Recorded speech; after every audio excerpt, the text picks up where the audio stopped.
Hello, and welcome back to Pics and Portraits. Today's video is going to be on the vibier side, on the aesthetic side. We are going to be looking at liminality in media, liminal space through the lens of nostalgia, as well as some examples of the concept seen in pop culture. Now, this video was requested by one of our patrons over at patreon.com/picsandportraits. Choosing the topic of a video comes at pledging at the highest level, but there are a few different tiers offering access to a variety of different exclusive content. We are 100% viewer supported, so if you can, please consider supporting us, patreon.com/picsandportraits. With that plug out of the way, let's get into it. Liminal space is an aesthetic or idea, a state of mind even, marked by two seemingly opposing feelings: nostalgia and an underlying sense of unease, familiarity and strangeness, comfort and discomfort. Now, it's difficult to define exactly what liminal space is because a lot of what informs it is so subjective. Not everyone is going to feel the same nostalgia or discomfort towards the same things, but there are certain attributes that have come to be associated with liminal space. A 2019 4chan post is credited with contextualizing the aesthetic. It was a collection of eerie or disquieting images that just feel off, but aesthetics exist long before they're contextualized, as we will see coming up. The name comes from the Latin limen, meaning threshold, and at the most literal level, the physical, a liminal space is a transitional point between two places, think hallways, waiting rooms. It can have the quality of being stuck or unstuck in time, adding to that feeling of otherness, that something isn't right or that it doesn't belong. The absence of people in what we recognize as places that should be populated also adds to that unsettling feeling. However, and this is where we really start vibing, liminal space can also be a transitional point between two states of being. Fans of the channel may recognize sleepcore as having a lot in common with liminal space. I've talked about the process of developing the idea elsewhere, but there are definitely similarities. The relationship between nostalgia and unease. Hypnagogia is the state between being awake and asleep, and expressing that through media. Nostalgia creates a feeling not unlike liminal space. Personally, I am far more interested in this take on the idea. These other places or waves of consciousness, metaphysical spaces that we tap into that are informed by our experience and our nostalgia. We are only present in the present, but technology has allowed us the ability to capture moments, people, places that have passed. For the last century or so, cameras have been widely available, both moving and still images. I believe photos and home movies are capable of producing liminal feelings. As an example, last year on my birthday, I watched a home movie for my third birthday, and hearing multiple family members who have been dead for years sing happy birthday to me was certainly a mood. Also, seeing and moving around rooms and houses I've not been to in decades, besides, of course, in my dreams, which are full of liminal spaces.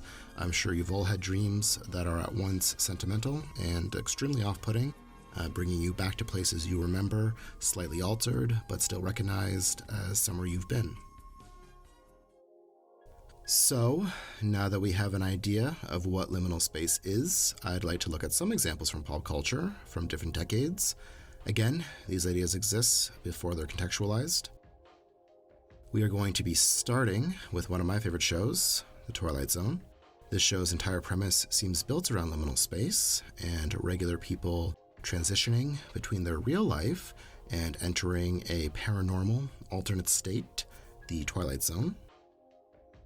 The first episode finds a person wandering around a town completely void of anyone but himself. Everything is normal, except there are no people. He has no idea how he arrived there, but he is alone in a place that feels lived in, with nobody living in it. Another example, the After Hours, where a shopper finds herself on the 9th floor of a department store that only has 8. Here, she finds exactly what she was looking for, but later learns the person who served her was actually a mannequin. I won't spoil the rest, but retail spaces, after hours especially, appear in a lot of media categorized as liminal space. On the topic of nostalgia, my absolute favorite Twilight Zone episode is Walking Distance. This features a burnt-out executive who flees the city and ends up stranded near where he grew up. When he thinks he is simply revisiting the town where he spent his childhood, he realizes that he is actually back in his childhood as an observer and eventually a participant. He has longed for the simplicity of youth, but seen from this perspective, what was once warm and comforting is now bittersweet and alienating. The Twilight Zone has a ton of great examples from all its different incarnations. It's been rebooted multiple times in different decades, but one thing they all have in common is liminality, feelings of crossing over into that other place. David Lynch has created many different worlds with liminal vibes. His collection of short films, Rabbits, is pretty textbook, very unsettling. It features 3 anthropomorphic rabbits awkwardly interacting with each other in a single room. The way the room is lit, how the rabbits are dressed, even the colors used, combine with the jarring soundtrack and create something that is deeply uncomfortable. Lynch's TV series Twin Peaks is set in a run-of-the-mill, unassuming small town with a very disturbing underbelly. Weirdness permeates the entire series, but the strangest of all is the Black Lodge. This first appears as part of the main character Cooper's dream. It is very dreamlike. Interactions in the Black Lodge are often confusing, but relate to real life. Clues are given in the form of riddles. Characters speak in a bizarre manner, an effect achieved by the actors performing the lines backwards and then reversing the audio, which is very cool, very creepy.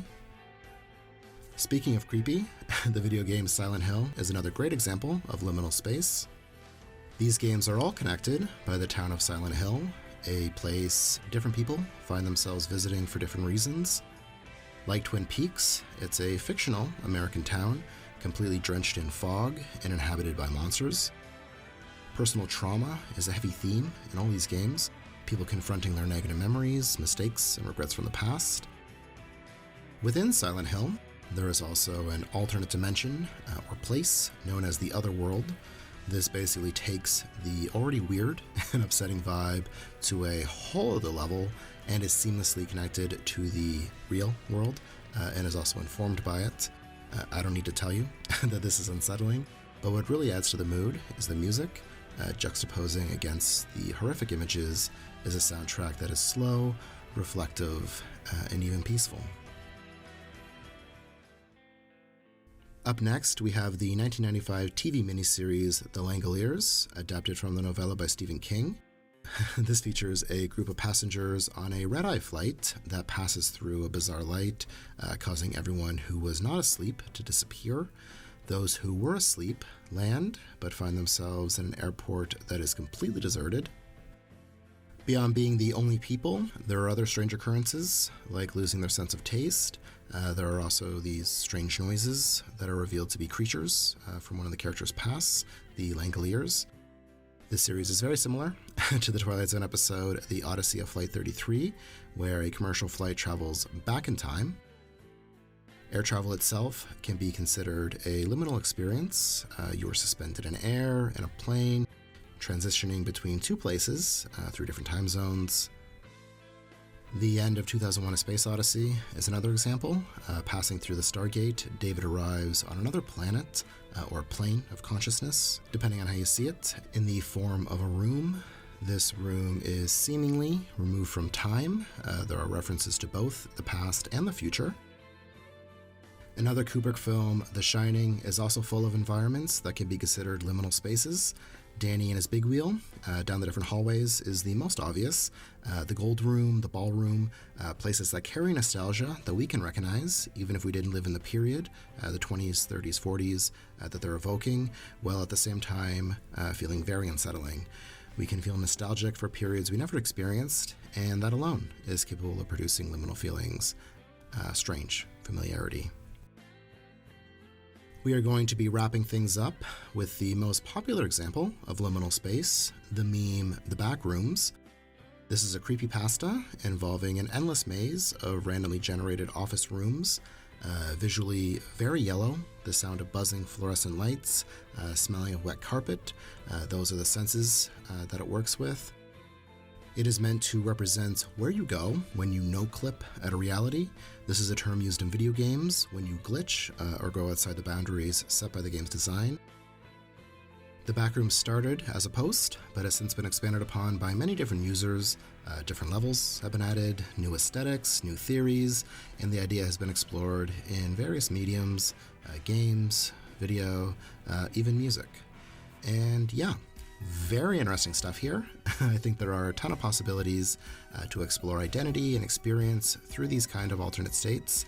I love the idea of these other places informed by our memories, and believe the aesthetic and idea of liminal space has a ton of creative potential. A big thank you to Chris over on Patreon for suggesting this topic. Patrons keep these videos and Sleepcore coming out. There are no ads, no sponsorships. We are completely community funded, so if you have the means, please consider becoming a patron. There are dozens of exclusive videos you can get access to for as little as $5 a month. There are other ways to support the channel as well. Like these videos, share them, tell a friend, and help us keep growing. I'd love to hear other examples of liminal space and media I missed. Feel free to leave a comment, subscribe if you haven't.